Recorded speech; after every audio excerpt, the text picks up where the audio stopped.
Como, porém, invocarão aquele em quem não creram? E como crerão de quem nada ouviram? E como ouvirão se não há quem pregue? E como pregarão se não forem enviados? Como está escrito, quão formosos são os pés dos que anunciam coisas boas. Quando foi que a igreja cristã foi criada? A igreja cristã, ela foi criada, não foi criada na citação de Jesus. Tu és pedra, né? E eu edificarei a minha igreja e as portas do inferno não prevalecerão contra ela. A igreja, né? Ela não foi edificada. Muito obrigado, diácono abençoado. Amém? A igreja, ela não foi criada ali naquela citação de Jesus. A ideia de igreja foi criada naquela citação. Na verdade, a ideia de igreja vem desde a fundação do mundo.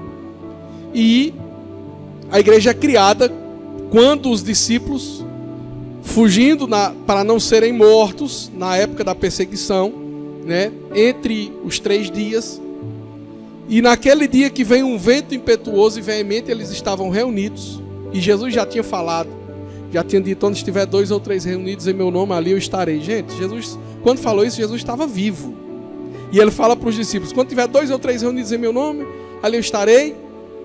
Aquilo que ligares na terra será ligado no céu. Então Jesus estava falando isso entre os discípulos e ainda vivo. Jesus estava dando a eles uma receita de como seria a instituição de igreja. Quando Jesus vai partilhar da ceia com eles, ele diz o quê? Façam isso todas as vezes que beberdes em memória de mim. Jesus estava na mesa. Jesus estava entre eles. Jesus estava vivo e falava para eles sobre a santa ceia que eles iriam partilhar em memória dele. Jesus, ele naquele momento, ele traz o sentido de igreja para o sentido de uma mesa, de um compartilhamento. Mas também quando ele diz: ligares na terra será ligado no céu, Jesus estava falando sobre comunhão. 2 ou 3 em meu nome, Jesus estava falando sobre um grupo.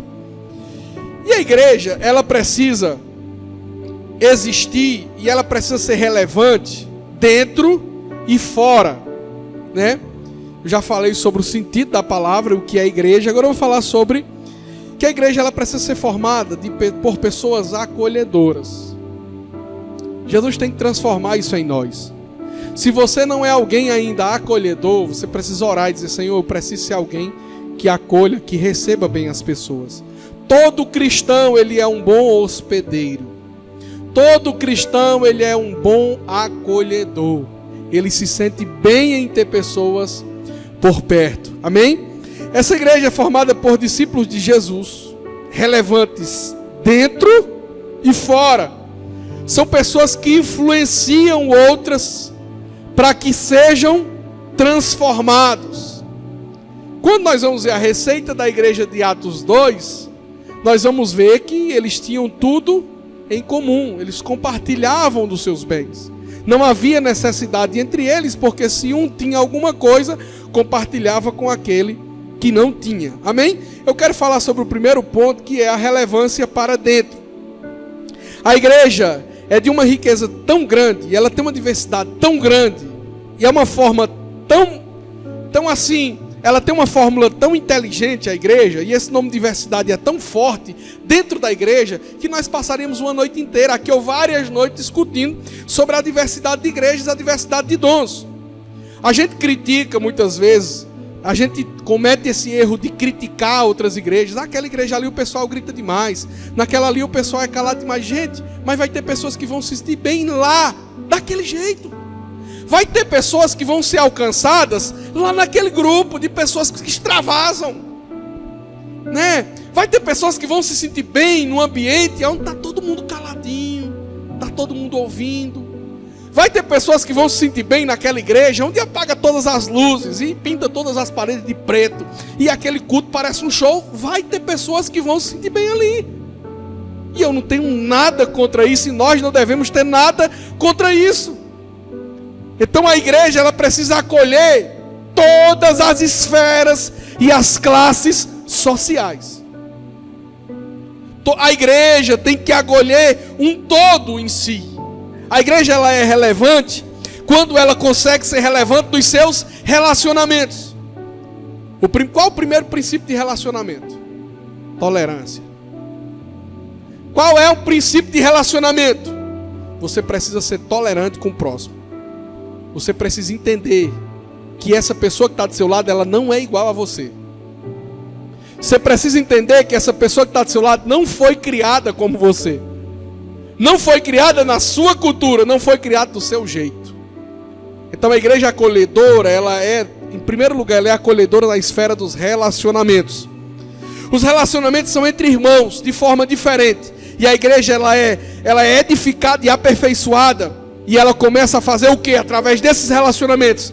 Você começa a erguer as pessoas. Você começa a elevar as pessoas. Você começa a construir pessoas melhores. Você começa a treinar pessoas e a edificar pessoas. Essa pessoa, ela passa a olhar as suas virtudes e admirar as suas virtudes. E você, como discípulo de Jesus, passa a fazer o quê? Apontar caminhos melhores para essa pessoa.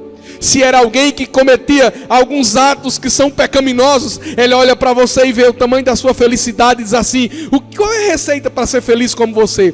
Aí você diz: é obedecer aqui, é obedecer ali, e daqui a pouco a pessoa vai ser transformada.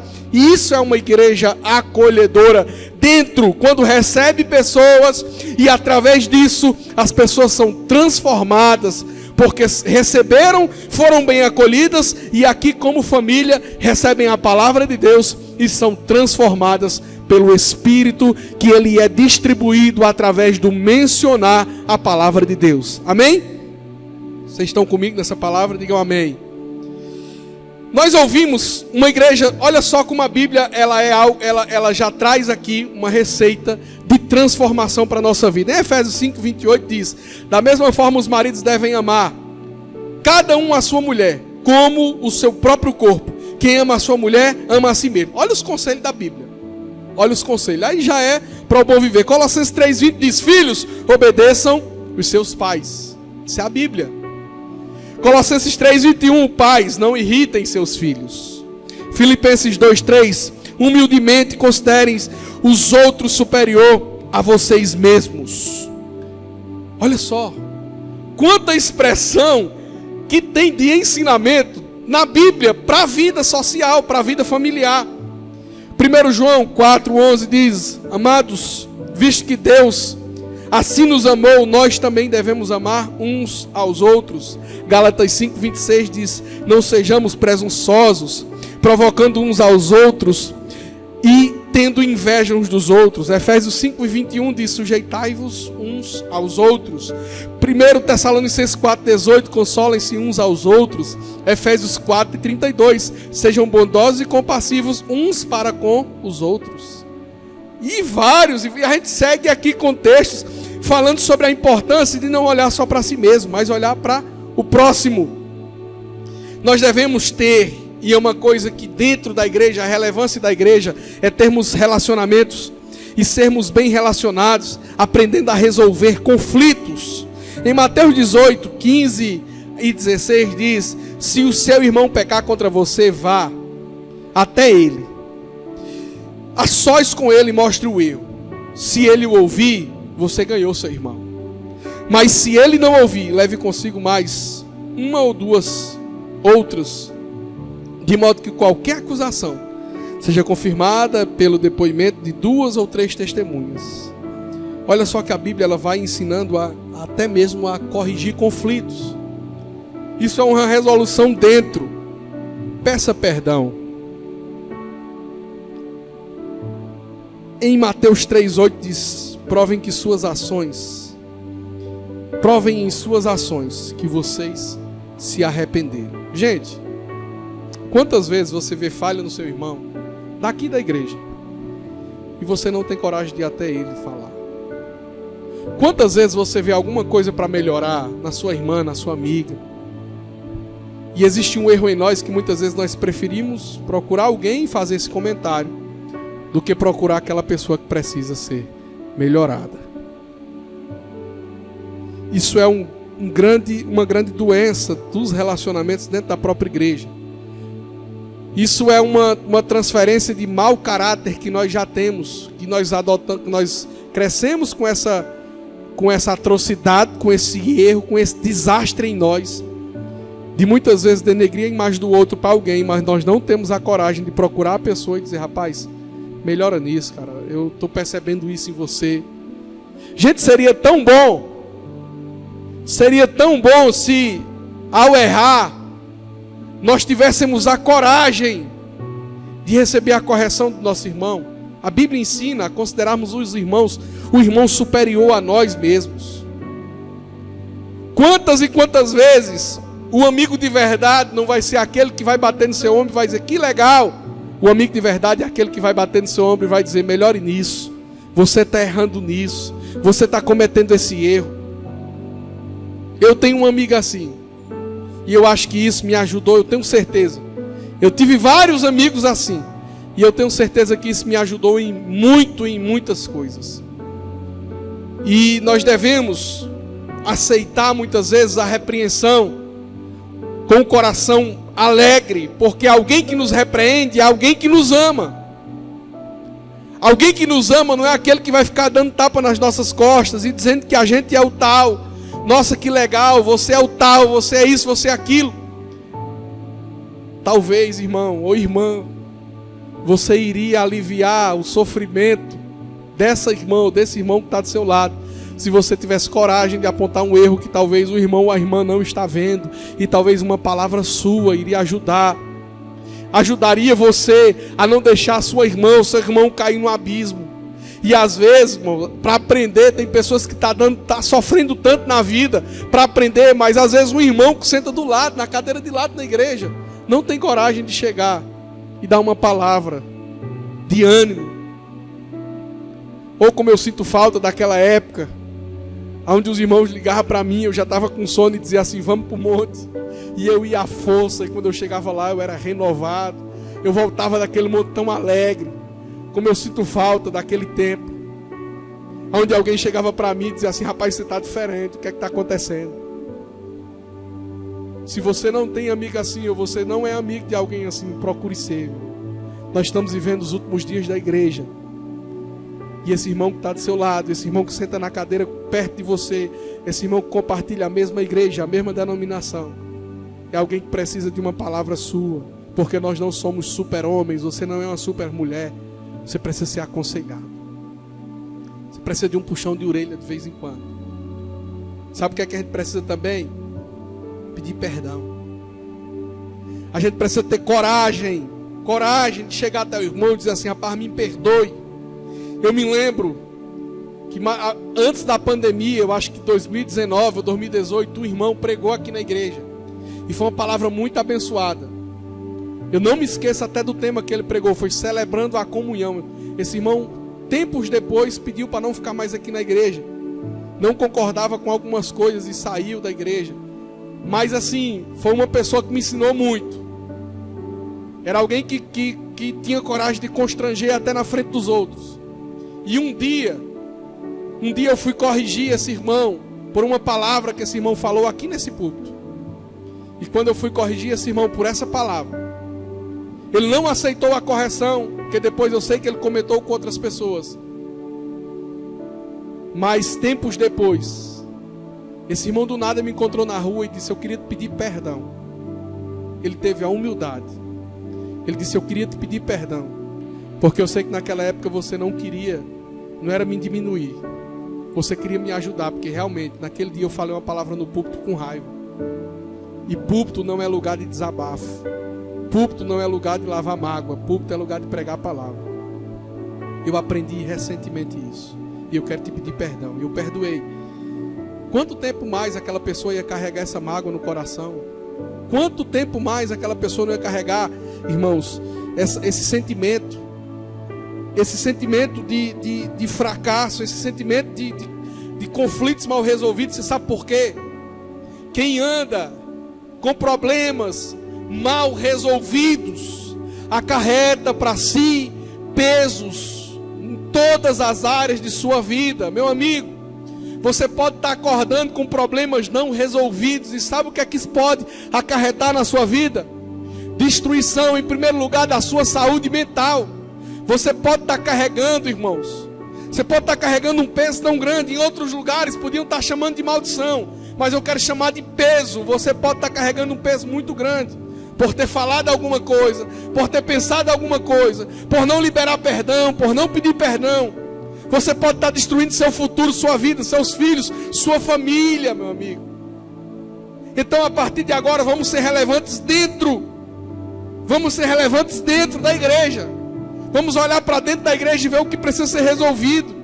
E aqueles que precisam liberar perdão, libera perdão. Aquele que precisa perdoar, perdoe. A igreja que quer ser relevante, ela precisa ser relevante primeiro dentro.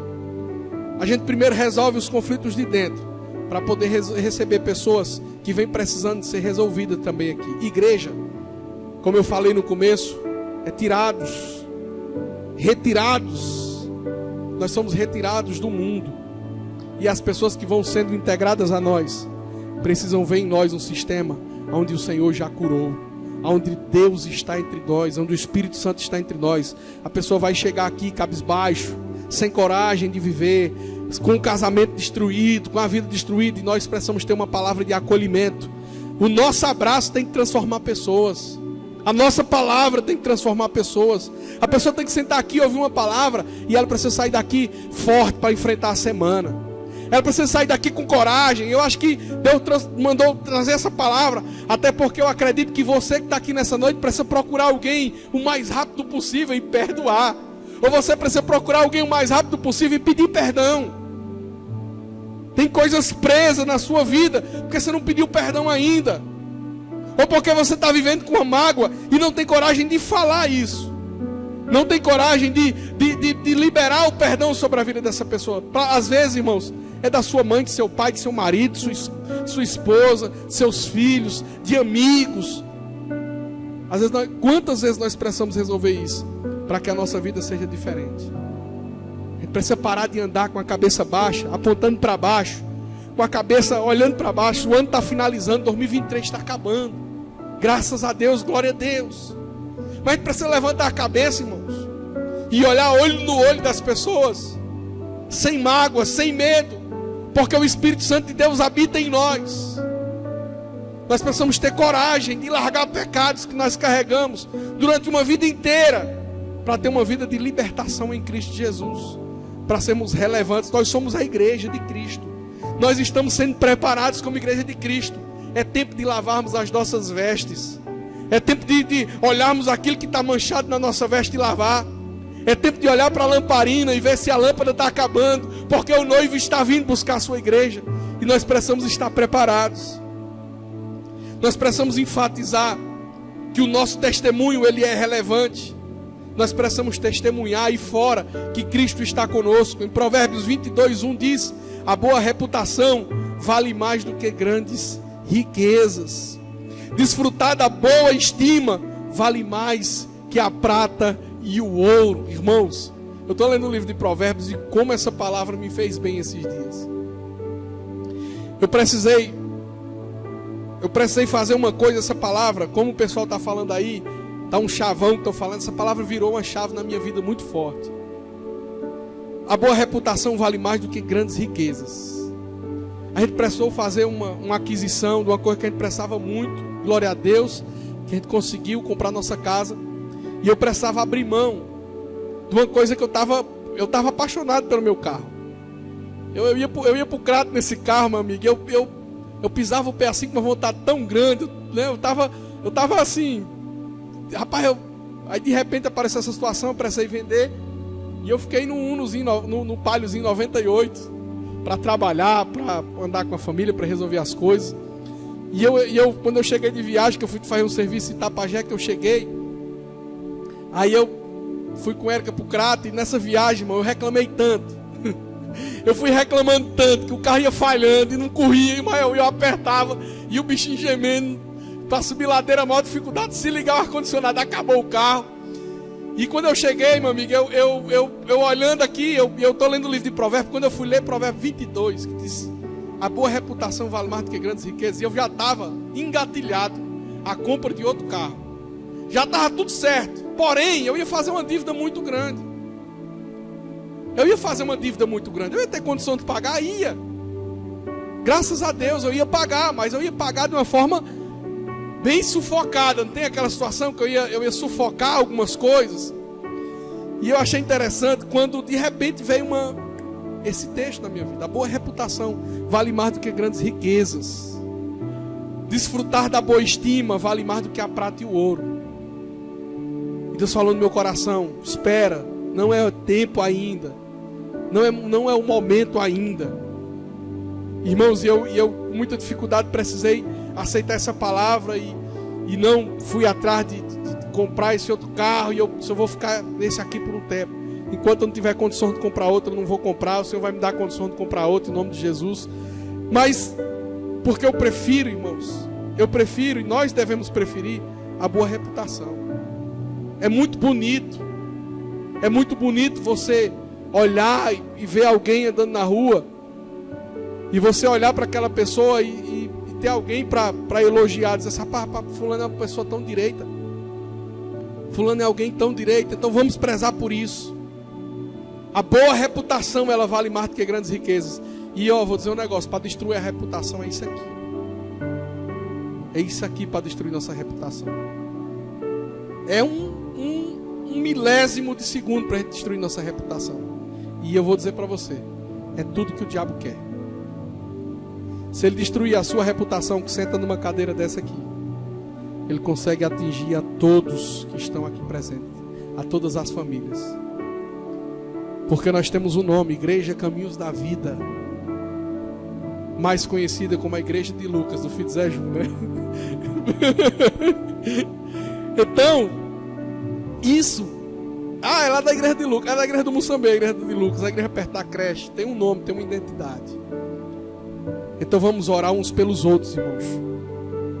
Se você puder ajudar um ao outro, alguém da igreja que está passando por uma dificuldade, vá lá, dê uma palavra, ajude. Se puder ajudar, ajude. Se puder dar uma palavra, dê uma palavra. Se puder aconselhar, aconselhe. Se não tiver nenhuma dessas opções, ore junto. Se você não puder, não tiver tempo para orar junto, então quando você for orar em casa, você apresenta o nome dessa pessoa. Apresenta o nome dessa pessoa. Faça alguma coisa. Amém? 1 Timóteo 4,12 diz: ninguém a despreze pelo fato de você ser jovem, mas seja um exemplo para os fiéis na palavra, no procedimento, no amor, na fé e na pureza. Seja um exemplo. Seja um exemplo na palavra, no seu proceder, no amor, na fé e na pureza. Santo Agostinho disse: aquilo porque vivo, comunico. Len Jones disse: a tarefa do cristão é tornar o Senhor Jesus visível, inteligível e desejável. O grande evangelista D.L. Moody disse: nada fecha tanto os lábios como a vida. Olha só, nada fecha tanto os lábios como a vida. O James Stewart disse: o verdadeiro problema do cristianismo não é o ateísmo, nem o ceticismo, mas o cristão que não dá testemunho e tenta contrabandear sua própria alma para o céu. Olha como é interessante essa frase. O verdadeiro problema do cristianismo não é o ateísmo e nem o ceticismo, mas é o cristão que não dá testemunho e tenta contrabandear sua alma para o céu. Ou seja, ele quer entrar no céu contrabandeando sua própria alma. Ele acha que vai para o céu, contrabandeando sua própria alma. E agora eu quero falar sobre o nosso foco, e um grande foco que tem que ser na igreja, que é a salvação do perdido. Como ouvirão se não há quem pregue? Como pregar se não forem enviados? Todos que estão aqui, nós somos enviados para o mundo. Você foi enviado. Você está sendo enviado para algum lugar. Você é enviado a pregar o evangelho. Amém? Nós devemos ser relevantes também fora. Tudo que nós devemos fazer no nosso proceder fora deve ser para agradar a Deus, para que as pessoas sejam salvas. Provérbios 11:30 diz: e aquele que conquista almas é sábio. Olha só, aquele que conquista almas é sábio. Olha só o texto todo: o fruto da retidão é a árvore da vida, e aquele que conquista almas é sábio. Você tem conquistado almas para o Senhor? Você tem falado de Jesus no seu trabalho, na na sua casa? Você tem comunicado Jesus para as pessoas? Marcos 1,17 diz: sigam-me e eu os farei pescadores de homens. A igreja acolhedora é relevante na esfera dos relacionamentos. Para dentro ela ama, edifica e perdoa. Para fora ela testemunha e salva. Amém? Convido você a ficar de pé. Uma palavra rápida, mas eu acredito que você pegou aí essa palavra. Certa vez, em uma conferência missionária, eu fui ministrando naquela noite, e eu convidei todas as pessoas que estavam lá para frente, e eu fiz uma pergunta para todas essas pessoas. Durante essa semana, o que foi que você fez por alguém? Quem você ajudou nessa semana? A quem você abraçou nessa semana? Quem foi que você levou uma palavra? Por quem você orou? E eu achei interessante porque 90% dos que estavam ali responderam sim para uma pergunta que eu vou fazer agora. Você orou pela sua família, pela sua esposa, seus filhos, pelo seu trabalho? 90% disse sim. E eu acho que aqui também seria diferente, porque eu estaria incluso nesse sim, desses 90%. Eu orei pela minha família, pela minha casa, pelo meu trabalho, pelo pão de cada dia. E apenas 10% que estavam ali participaram de um culto na semana, um culto que tem lá missionário, e oraram pelos missionários e pela família dos missionários que estavam no campo missionário. E é interessante, irmãos, que isso é natural. É claro que você vai lembrar mais de seus filhos, sua esposa, seu esposo, sua família. É claro que você vai lembrar mais dos de casa, seu pai, sua mãe. Mas aquele que é ganho por Cristo, ele é chamado de cristão. O cristão, ele tem que ser parecido com Cristo. E o que foi que Cristo fez pela igreja? Ele deu sua própria vida pela igreja. Então, por que que nós fazemos tão pouco pelo próximo? Por que que nós fazemos tão pouco mesmo pelo próximo? Por que que nós nos preocupamos mais com a nossa ação? O quanto é que ela pode prejudicar o próximo? A sua ação, o quanto é que ela pode prejudicar o próximo? Às vezes, irmãos, às vezes o lixo que você deixa de colocar para fora na hora certa, pode ser que esteja contaminado e aquela mosca vá lá no próximo, na casa do seu vizinho, né? Isso é simples, é algo simples. Às vezes, uma palavra que você falou, às vezes uma fala sua, às vezes uma coisa simples pode ter prejudicado o outro, né? Umas simples coisas. E eu precisei ver isso esses dias que eu passei numa cidade onde as pessoas, para você pedir uma coisa a alguém, era muito difícil. As pessoas mal falavam com você. E é interessante, irmãos, o quanto é provável que seu vizinho esteja precisando de você. É provável que alguém esteja precisando de você. E às vezes, e você precisa orar todos os dias dizendo: Senhor, me dá oportunidade. Eu sou cristão, eu tenho que me parecer com Cristo. E eu preciso que o Senhor me dê a oportunidade nessa semana, no seu trabalho, na sua escola. Falar de Jesus não é só dizer: você precisa ir para a igreja para você não ir para o inferno. Falar de Jesus é muitas vezes você dar um abraço numa pessoa que está precisando. É você levantar do chão. É você levar um copo d'água. É você dar um bom dia, boa tarde. É você não dizer um palavrão. É você não irritar alguém. É você não rir de alguém. É você fazer a diferença onde você estiver. Falar de Jesus às vezes pode ser alguém que você encontra na rua precisando de um conselho. Falar de Jesus também é você, ao invés de criticar seu irmão, você ir até ele e você dizer a verdade: rapaz, muda nisso, isso aqui está feio. Amém? Quantos se comprometem em ser uma igreja acolhedora. Levante sua mão. Quantos aqui se comprometem em nessa semana fazer algo conforme essa palavra? Edificar, construir, levantar, elevar alguém. Você precisa olhar para alguém, às vezes até um elogio, uma palavra amiga. Em um mundo de tanta competição, em um mundo onde é mais fácil você atingir pessoas com falas negativas do que você chegar e dizer assim: você é um bom professor, ou você é um bom amigo. O ano está findando, nós entramos em dezembro. Chega para você chegar para o seu irmão e dizer assim: você é um bom irmão, eu te admiro, você é um bom pai, você é uma boa mãe, você é um bom amigo, você é um bom pastor. E não, no mundo de tantas críticas, vamos inverter isso. Vamos andar o inverso e vamos dizer assim: você é um excelente profissional. Vamos inverter isso, em vez de criticar. Vamos elevar com uma palavra de bênção, de ânimo sobre a vida daqueles que precisam.